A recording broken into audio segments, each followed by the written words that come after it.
This is Hannibal and Piper here from thehannibaltv.com.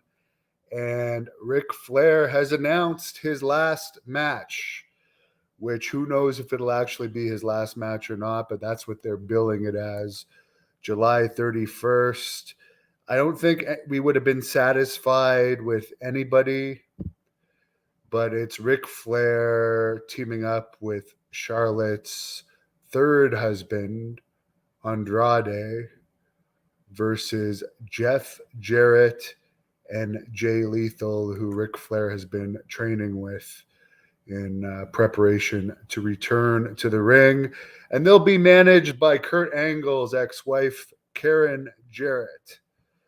So Andrade and Jay Lethal are younger. Jeff Jarrett's still in pretty good shape. Is that the blockbuster main event? I don't know. It doesn't make me want to watch, but there's not much wrestling I would watch. I'll watch the highlights on YouTube after it happens.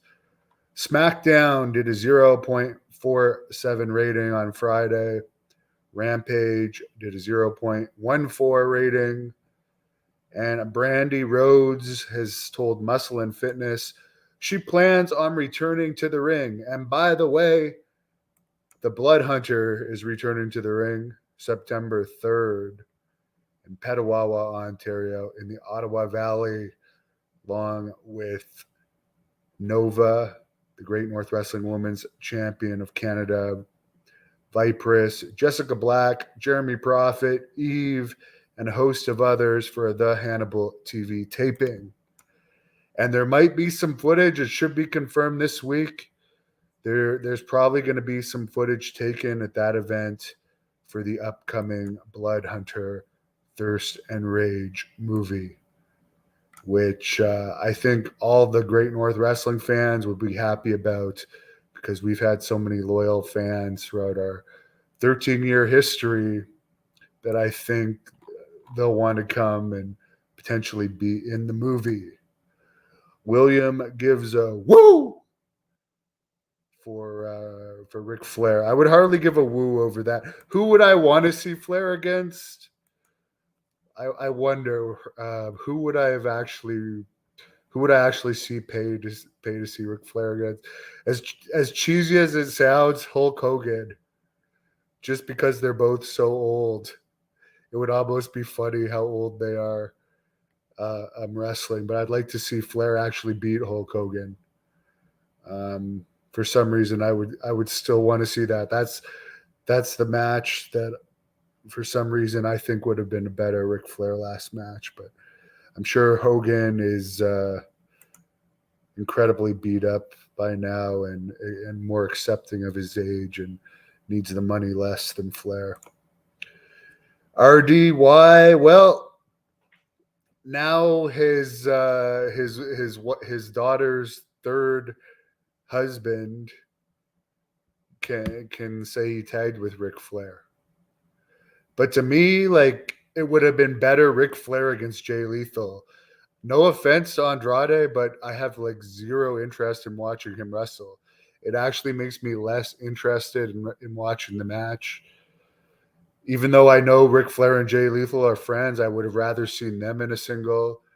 Jeff Jarrett, I've never really liked beyond his Double J Jeff Jarrett days. I never really found him an entertaining wrestler. I would say Jeff Jarrett's one of the most overrated wrestlers of all time. Where's Piper? Mike, did you not see the start of this video? Fester is high like a dog. Matthew Page gives a thumbs down to that main event. Seventh Son is going to be in Petawawa. Yes, and we've actually sold a good amount of tickets for this, considering that we are just starting the advertising now. And we're going to be going full force with the advertising in the next month, but there probably will be, in all honesty, the only Great North Wrestling match this year, because I'm busy with a lot of other projects. But it's going to be a great match. Blood Hunter against Jeremy Prophet. And I'm putting together a great card from top to bottom. I'm really looking forward to it. No, it will not be live streamed. Every independent live stream I've dealt with and really followed has always failed in some way. So there's just no point. If you want to see it live, make the trip out there to the Ottawa Valley. Mastodon is shocked that Jerry Jarrett and Crockett. It's Conrad Thompson promoting that. They're saying Jim Crockett's involved.